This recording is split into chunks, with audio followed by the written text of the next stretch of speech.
This was the moment his career was supposed to end. 2002. Gujarat is burning, and the man in the center of the storm is a first-time Chief Minister named Narendra Modi. The world points fingers. The media declare him guilty. An international travel ban is imposed. It's not just a political crisis, it's a personal annihilation. This is the story you think you know, but what if this wasn't the end? What if this was the beginning? Today, Narendra Modi is one of the most powerful and recognized leaders on the planet. He commands the world's largest democracy, but his path to power wasn't built on a series of victories. It was carved through a graveyard of failures, controversies, and colossal risk. This is the story of how Narendra Modi didn't just survive failure, he weaponized it. Before the throne, there was the struggle. A chaiwala's son, an RSS Charak, Modi was a political outsider, but his real test came in 2002.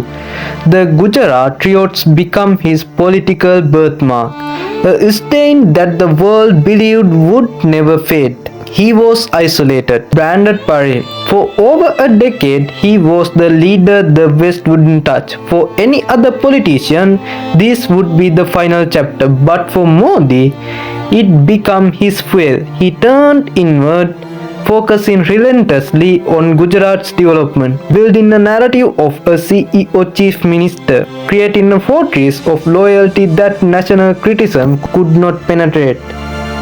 He wasn't playing the national game anymore, he was building his own board. In 2014, he stepped to power with a historic mandate. The outsider was now the ultimate insider, and then he started gambling. His first big test, demonetization. Overnight, 86% of India's currency vanished. The goal, surgical strike on black money. The reality, economic chaos. Critics called it a massive failure, a self-inflicted wound that crippled small businesses and the informal economy. The public served, the opposition roared, the media declared it a disaster. Before the dust could settle, another monumental reform, the Goods and Services Tax, GST, a one nation, one tax dream.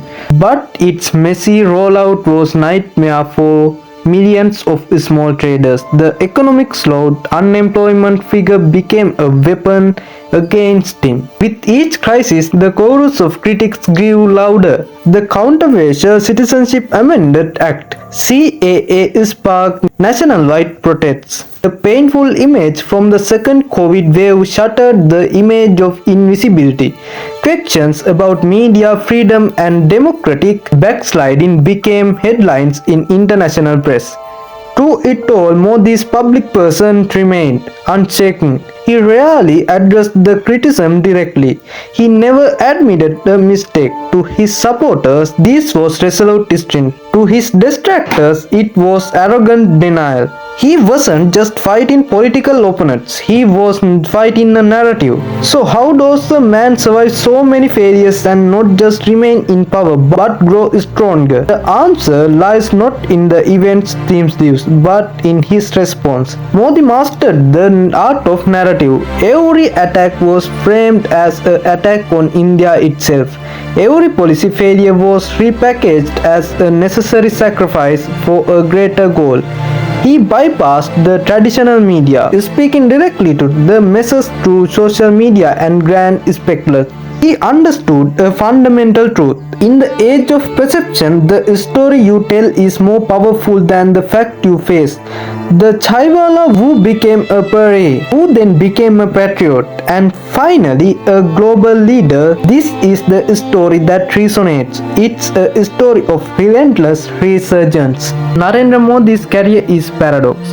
A leader defined as much by his failures as his successes. He teaches us that failure is not a verdict, it's a variable.